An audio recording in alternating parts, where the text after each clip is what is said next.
ओम श्री गणेशाय नमः। श्री आशुतोषाय नमः। श्रावण मास महात्म्य अध्याय 16 शीतला सप्तमी व्रत।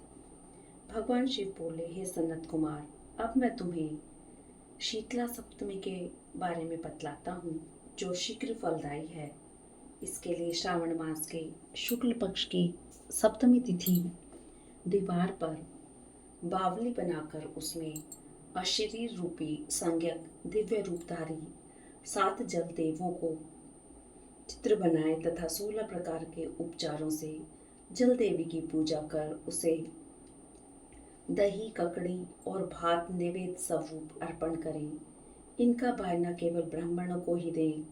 इस तरह 7 वर्ष तक निरंतर व्रत करके प्रतिवर्ष 7 सौभाग्यवतियों को भोजन देकर ही उद्यापन करें। सोने के एक बर्तन में 7 जल देवी की मूर्तियां रखकर प्रथम दिन अपने पुत्र के साथ व्रती को उनका पूजन करना चाहिए। द्वितीय दिवस प्रातःकाल ग्रह होम के साथ साथ चरु होम भी करें। पूर्व समय में जिन्होंने यह व्रत किया था और उन्हें जो फल मिला था, उनके बारे में तुम्हें बतलाता हूँ। वह कथा इस प्रकार है। सौराष्ट्र प्रदेश की शोभन नगरी में एक अति धार्मिक विचारों वाला धनवान रहता था। उसने वहां निर्जल तथा पियावन वन में एक बहुत विशाल पानी की बावली खुदवाई। बावली के लिए उसने काफी धनराशि व्यय की। राहीगर तथा पशु पक्षी उसके जल से अपनी प्यास बुझाते थे। वह बावली बहुत मजबूत और टिकाऊ थी। वहां पर विश्राम करने के लिए उस धनी ने एक अत्यंत रमणीय बगीचा भी बनवाया, जहां पर राहीगर ठहरते थे। परंतु जब उस बावली का पानी सूख गया तो वह धनी अति दुखी हुआ और भगवान से बोला, हे प्रभु, मेरी मेहनत तथा धन व्यर्थ हो गया। इन्हीं विचारों से ग्रस्त वहां पर वह धनी दुखी और रात को जब सो रहा था तो स्वप्न में जलदेव ने दर्शन दिए और बावली को पुनः पानी से भरने का उपाय बतलाया। अतः हे धनद, वह तुम मुझसे सुनो। यदि तुम अपने पुत्र की बलि दे दो तो वह बावली तुम्हें तुरंत मीठे जल से भर जाएगी। यह सुनकर धनिक पहले तो विचलित हुआ, परंतु घर आकर उसने स्वप्न की बात अपने पुत्र द्रविड़ से कही। यह सुनकर वह धर्मात्मा पुत्र बोला, हे पिताश्री, इस शरीर को जन्म देने वाले तो आप ही हैं, अतः ये दोनों आपकी आज्ञा अनुसार ही आचरण करेंगे। आप किसी प्रकार का सोच विचार न करें, हमें आदेश दें। केवल धर्म ही अमर रहता है, बाकी सब कुछ नाशवान है। अपने 2 पुत्र शीतांशु और चंडांशु निसंकोच हो आप मेरे बड़े पुत्र की तुरंत बलि दे दें। किंतु हे पिताश्री, घर में यह बात आप औरतों से गुप्त रखें, क्योंकि आपकी बहू गर्भवती है।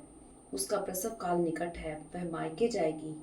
उसके साथ आपका छोटा पुत्र भी साथ जाएगा। उस समय आप मेरे बड़े पुत्र की बलि आसानी से दे सकते हैं।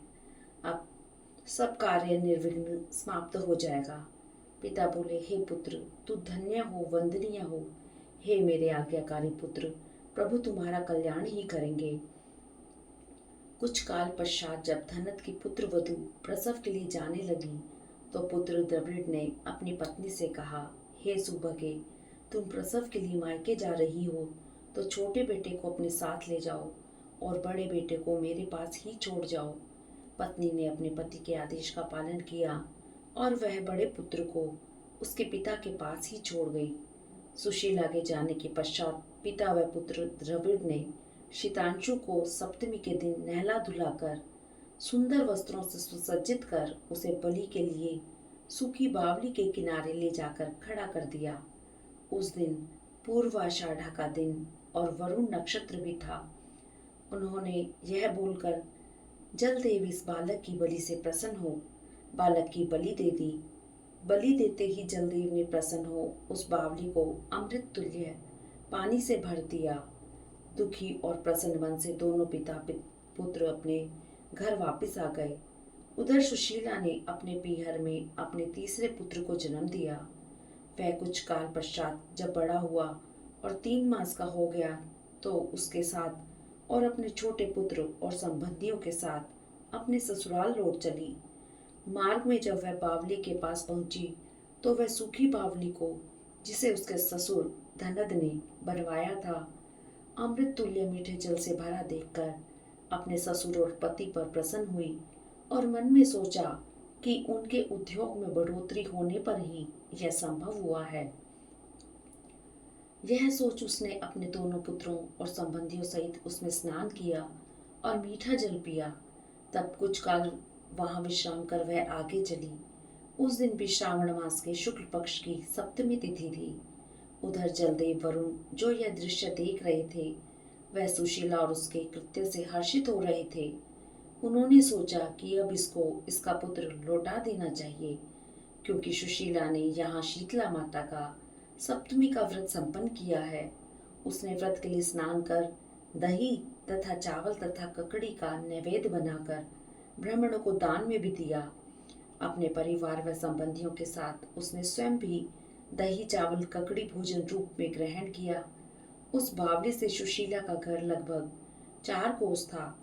तब जलदेव ने उसके मृत पुत्र को जल से बाहर लाकर विदा कर दिया। तब वह लड़का जीवित होकर अपनी माँ की पालकी के पीछे माँ माँ कहकर दौड़ पड़ा। सुशीला उसकी आवाज सुनकर पालकी रोककर हैरान हो उसे गोद में बिठाकर प्यार करने लगी, परंतु वहां पर उसने पुत्र से कुछ नहीं पूछा। वह सोचने लगी, इसने कीमती वस्त्र पहन रखे हैं, अगर इसे डाकू पकड़ ले जाते तो वे इसे जीवित क्यों छोड़ते? यदि इसे चोर पकड़ कर ले जाते तो भी वे इसे जीवित नहीं छोड़ते। इसकी जुदाई में इसके पिता और बाबा का भी बुरा हाल हुआ होगा। इस प्रकार सोच विचार करते हुए वह चलती रही और अपने घर पहुंच गई। सुशीला को घर पर देखकर उसके पति और ससुर को भी चिंता हुई कि वे अब सुशीला को क्या उत्तर देंगे। परंतु जब उन दोनों ने सुशीला को अपने तीनों पुत्रों सहित गृह में प्रवेश करते हुए देखा तो उन्हें बड़ा आश्चर्य हुआ और उसके पति द्रविड़ ने अपनी भार्या सुशीला से कहा, हे सुभगे, हे पतिव्रते, हे पुण्यव्रत, हे भामनी, तूने पिछले जन्म में कौन सा पुण्य कर्म किया था जो यह बड़ा पुत्र शीतांशु जीवित तुम्हारे साथ है? इसका निधन हुए तो 2 मास बीत चुके हैं। जब तू यहाँ से गई थी तो मात्र एक पुत्र तेरे पास था। अब तू इस मृत पुत्र शीतांशु को जीवित कर लाई है। तूने तो शुभ्र वंश का उद्धार कर दिया है। पति, ससुर तथा सास सब ने उसे प्यार और प्रशंसा की नजर से देखा और बोले, हे शुभा, अब हम सब तेरी बारंबार स्तुति करते हैं। तब सुशीला ने क्या कहा, स्वामी, हे पिताजी, यह सब पुण्य प्रताप शीतला सप्तमी के व्रत का फल है।